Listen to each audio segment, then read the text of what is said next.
திருச்சி கிழக்கு இடைத்தேர்தல். அந்த தேர்தலில் ஸ்டாலின் அவரை எதிர்த்து ஸ்டாலின் அவருடைய மகளையே எதிர்த்து நிற்க வச்சு களம் காண வைக்க போறாரு நம்ம முதல்வரான விஜய் அவர்கள். ஸோ இதை கேட்குறப்ப இது நம்ம லிஸ்ட்லேயே இல்லையடா சாமி அப்படின்னு அரசியல் விமர்சகர்கள், அரசியல் தலைவர்கள், முக்கியமாக தமிழக மக்கள் யாருமே எதிர்பார்க்காத ஒரு சம்பவம் தான். இப்போ அடுத்த கட்டமாக நம்ம முதல்வர் விஜய் அவர்கள் திருச்சி கிழக்கு தொகுதியை பொறுத்த வரைக்கும் ஸ்டாலின் அவருடைய மகளையே திமுக கட்சிக்கு எதிராக இருக்கட்டும், அதே போல் ஸ்டாலின் அவர் நின்றாலும் சரி, ஸ்டாலின் அவருடைய மகள் ஸ்டாலின் அவரை எதிர்த்து நிற்கிற மாதிரியான ஒரு சம்பவத்தை, தமிழக அரசியல் பார்க்காத ஒரு சம்பவத்தை முதல்வர் விஜய் அவருடைய இந்த 7ஆம் அறிவு திட்டம் மூலியமா தற்போது திமுக கட்சி அவங்களுக்கு ஒட்டு மொத்தமான ஒரு முடிவுரை எழுதுகிற மாதிரியான விஷயத்த இந்த திருச்சி கிழக்கு இடைத்தேர்தல் மூலியமா முதல்வர் விஜய் அவர்கள் செய்ய போறாரு.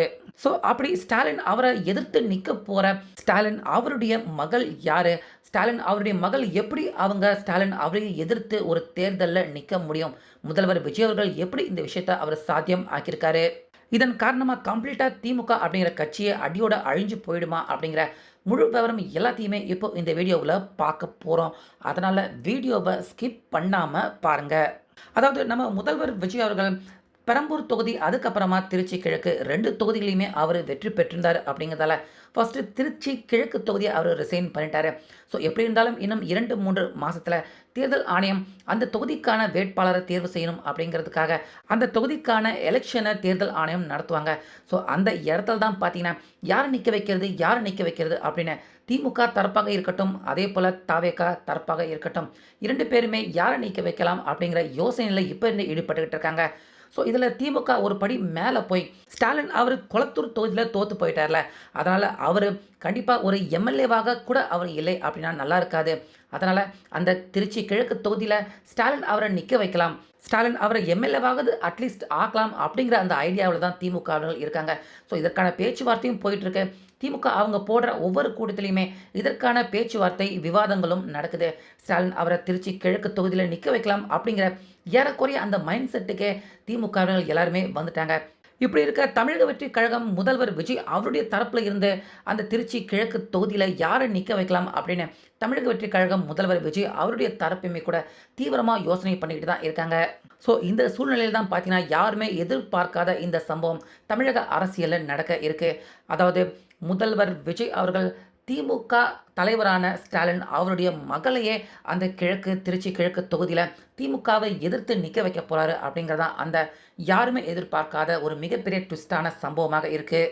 ஸோ அப்படி ஸ்டாலின் அவரை எதிர்த்து நிற்க போகிற அந்த ஸ்டாலின் அவருடைய மகள் யார் அப்படின்னு பார்த்தீங்கன்னா வேறு யாரும் இல்லை, மதுரை தன்னுடைய கோட்டையாக முன்னாள் காலத்தில் வச்சுக்கிட்டு இருந்த மு.க. அழகிரி இப்போ தன்னுடைய கோட்டை அப்படின்னு சொல்லிக்க முடியாமல், அரசியலில் எந்த ஒரு அதிகாரம் பலம் எதுவுமே இல்லாமல் நொடிஞ்சு போய் மதுரை பகுதிகளில் இருக்கிற மு.க. அழகிரி அவருடைய மகள் கயல்விழி அவங்கள தான் இப்போ திருச்சி கிழக்கு தொகுதியில் திமுக வேட்பாளர்கள் யாராக இருந்தாலும் அவங்கள எதிர்த்து அரசியல் களம் காண, திமுகவுக்கு எதிராக அரசியல் களம் காண கயல்விழி அவங்கள கொண்டு வரத்துக்கான அந்த திட்டத்தில் முதல்வர் விஜய் அவர்கள் தற்போது ஆலோசனை நடத்திக்கிட்டு இருக்காரு அப்படிங்கிற தகவல்கள் இப்போ ஏறக்குறைய அதிகாரப்பூர்வமாக வெளியாகிக்கிட்டு இருக்கு.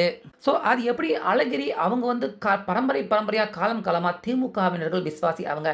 ஸோ அழகிரி அவங்களுடைய மகள் அவங்க எப்படி திமுக அப்படிங்கிற அந்த மிகப்பெரிய கட்சியை விட்டுட்டு இப்படி தமிழக வெற்றி கழகம் அந்த கட்சிக்கு உள்ள அந்த கட்சி வேட்பாளராகவே நின்று திமுகவை எதிர்த்து அவங்க களம் காண முடியும் அப்படின்னு நம்ம எல்லாருக்குமே இதை கேட்குறப்ப இது நடக்க வாய்ப்பில்லை அப்படின்னு நிச்சயமாக தோணலாம். ஆனால் இதுக்கு கயல்விழி அவங்க தரப்புக்கிட்ட இருந்தே பார்த்தீங்கன்னா இதுக்கு முன்னாடி இருந்தே பதில்கள் வெளிவந்த வண்ணம் இருக்கு. ஸோ அப்படி கயல்விழி இதுக்கு முன்னாடி அவங்க கொடுத்துருக்க பேட்டியிலேயே என்னென்ன சொல்லியிருக்காங்க அப்படின்னு பார்த்தீங்கன்னா, என்னுடைய தாத்தா அதாவது கலைஞர் அவர் உயிரோட இருந்த வரைக்கும் என்னுடைய அப்பா அதாவது அழகிரி அவருக்கு அரசியலையும் சரி மதுரை பகுதிகளிலும் சரி அதிகாரம் பலம் எல்லாமே இருந்துச்சு. ஆனால் கருணாநிதி அவர் எப்போ இறந்து போனாரோ அப்போ இருந்து கட்சியிலும் சரி மதுரை பகுதிகளிலும் சரி எங்களுக்கான அந்த எந்த ஒரு அதிகாரம் எந்த ஒரு செல்வாக்கும் எங்களுக்கு மதுரை பகுதிகளில் கூட எங்களுக்கு இல்லாமல் ஆக்கிட்டாரு ஸ்டாலின் அப்படிங்கிற மாதிரி ஒரு பேட்டி சமீபத்தில் எலெக்ஷனுக்கு முன்னாடியே இந்த கயல்விழி அவங்க கொடுத்துருந்தாங்க. அதில் ரொம்ப வருத்தப்பட்டு என்னுடைய அப்பா இப்போ சுத்தமாக அரசியலும் இல்லை, வேறு எந்த செயல்பாட்டிலுமே அவர் இல்லை, இது எல்லாத்துக்கும் ஸ்டாலின் அவர்கள் தான் காரணம் அப்படிங்கிற மாதிரி மறைமுகமாக ஸ்டாலின் அவரை குத்தி காட்டி நேரடியாகவே நிறைய சர்ச்சையான விஷயங்களை பேசியிருந்தாங்க. முக்கியமாக இதில் உதயநிதி அவருடைய அரசியல் வாழ்க்கைக்காக எங்களுடைய அரசியல் வாழ்க்கை அழிக்கப்பட்டிருக்கு அப்படிங்கிற மாதிரி கயல்விழி ரொம்ப சர்ச்சையான முறையில் அவங்க பேசியிருந்தாங்க. இந்த சூழ்நிலையில் தான் தமிழகத்தின் முதல்வராக விஜய் அவர்கள் மிகப்பெரிய பெரும்பான்மையுடன் இந்த எலெக்ஷனில் அவர் ஜெயிக்கிறாரு. ஸோ ஜெயிச்சதுக்கு அப்புறமா அழகிரி அவங்களுடைய குடும்பத்தார்களுக்கும் முக்கியமாக கயல்விழி அவங்க எல்லாருக்குமே கூட பதவி ஏற்பு விழாவுக்கு அழைப்பு விடுக்கப்பட்டிருந்தது. ஸோ கயல்விழி முதல் ஆளாக பார்த்தீங்கன்னா முதல்வர் விஜய் அவர்கள் முதலமைச்சராக பதவி ஏற்றுக்கிறப்ப அந்த ஃபங்க்ஷனில் நிகழ்ச்சியில் கயல்விழி அவங்களுமே கலந்துக்கிட்டு இருந்திருக்காங்க.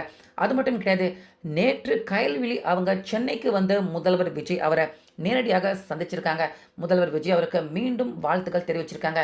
ஒரு அரை மணி நேரம் முதல்வர் விஜய் அவர்கிட்ட அவங்க ஒரு சில முக்கியமான விஷயங்கள் பேசினதாகவும் தகவல் வெளியாயிட்டு இருக்கு.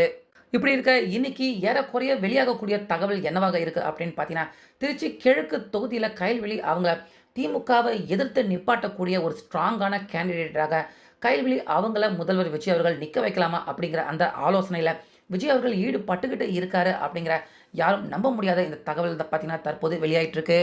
ஸோ எதுக்காக முதல்வர் விஜய் அவர்கள் கயல்விழி அவங்கள முக்கியமாக திருச்சி அந்த தொகுதியில் அவர் தேர்வு செஞ்சிருக்காரு, இதுக்கு பின்னாடி இருக்கிற மிகப்பெரிய காரணங்கள் என்னவாக சொல்லப்படுது அப்படின்னு பார்த்தீங்கன்னா, திருச்சி பகுதியை பொறுத்த வரைக்கும் ஏறக்குறைய நேரு, பொய்யாமொழி மகேஷ் இப்படி நிறையா திமுக தலைகள் திருச்சி பகுதியில் இருக்காங்க. பத்தாக்குறைக்கு மதுரை பகுதிகளிலையுமே ஏறக்குறைய திமுக தலைகள் மிகப்பெரிய தலைவர்கள் இருக்காங்க. ஸோ அவங்க எல்லாரையுமே ஏறக்குறைய இப்போ தமிழக வெற்றி கழகம் ஆட்சி பண்ணுறாங்க. அவங்களுடைய ஆட்சி அந்த பகுதிகள் எல்லா இடத்துலையுமே ஏறக்குறைய சிறப்பாக நல்லபடியாக நடக்கணும் அப்படின்னா மதுரை திருச்சி இந்த மாதிரியான தென் மாவட்டம் பகுதிகளில் ஒரு நல்ல ஸ்ட்ராங்கான ஒரு கேண்டிடேட் தமிழக வெற்றி கழகத்தில், அதாவது ஆட்சியிலையும் மட்டும் இல்லாமல் களத்தில் இறங்கி வேலை செய்யக்கூடிய அளவுக்கு அதிகாரத்துலேயுமே அங்கே மக்கள்கிட்ட சென்று அடைகிற மாதிரியான ஒரு நல்ல ஸ்ட்ராங்கான ஒரு அரசியல் பலம் வாய்ந்த ஒரு நபர் கண்டிப்பாக விஜய் அவர்களுக்கு தேவைப்படுறாரு. ஸோ இந்த சூழ்நிலையில் அழகிரி காலமாக அவங்க மதுரை அதே போல் தென் மாவட்டம் பகுதிகளில் ரொம்ப பலமான ஒரு குடும்பமாக இருக்காங்க. ஸோ அப்படிப்பட்ட ஒரு குடும்ப பின்புலம் தமிழக வெற்றி கழகம் விஜய் அவருக்கு தென் மாவட்டம் பகுதிகளில் இருந்தா அப்படின்னா நிச்சயமாக அது விஜய் அவர்கள் அவருடைய அரசியல் பயணத்துக்கும் இன்னும் மக்களுக்கு நேரடியாக நிறைய நல்ல விஷயங்கள் அந்த தென் மாவட்டத்துக்கு மக்கள்கிட்ட கொண்டு போய் சேர்க்கறதுக்கு ரொம்ப உதவியாக இருக்கும் அப்படின்னு முதல்வர் விஜய் அவர்கள் இப்போ நம்புறாரு.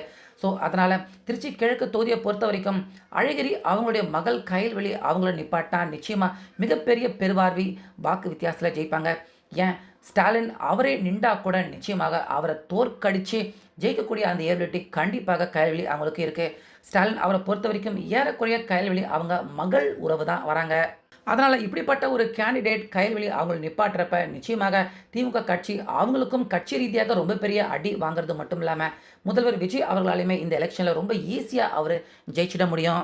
அது மட்டும் இல்லாமல் திமுக கட்சியில் இருந்தே ஒரு பெண் அவங்க திமுக கட்சியை எதிர்த்து நிற்கிறாங்க அப்படிங்கிறப்ப கண்டிப்பாக திமுக கட்சிக்கு இப்போ இருக்கிற கெட்ட பெயர் அவப்பெயரை விட இன்னும் அதிகமான கெட்ட பெயர் அவப்பெயர் கண்டிப்பாக திமுக கட்சிக்கும் அவங்க குடும்பத்துக்கும் வந்து சேரும். ஸோ இது எல்லாத்தையுமே கணக்கு போட்டு இப்போ கயல்விழி அவங்கள நிச்சயமாக அந்த திருச்சி கிழக்கு தொகுதியில் நிப்பாட்டலாம் அப்படின்னு அப்பா ஒருவேளை ஸ்டாலின் அவர் இருந்தாலுமே அப்பாவை எதிர்த்து நிற்க போகிற மகள் அப்படிங்கிற மாதிரியான ஒரு சம்பவம் எலெக்ஷனாக இது நடக்கிறதுக்கான வாய்ப்பு இருக்குது. ஸோ முதல்வர் விஜய் அவர்கள் திமுக கட்சி அவங்களுக்கு ஒட்டுமொத்தமாக முடிவு கட்டுற மாதிரியான விஷயமாக இந்த முடிவை அவர் எடுத்திருக்காரு.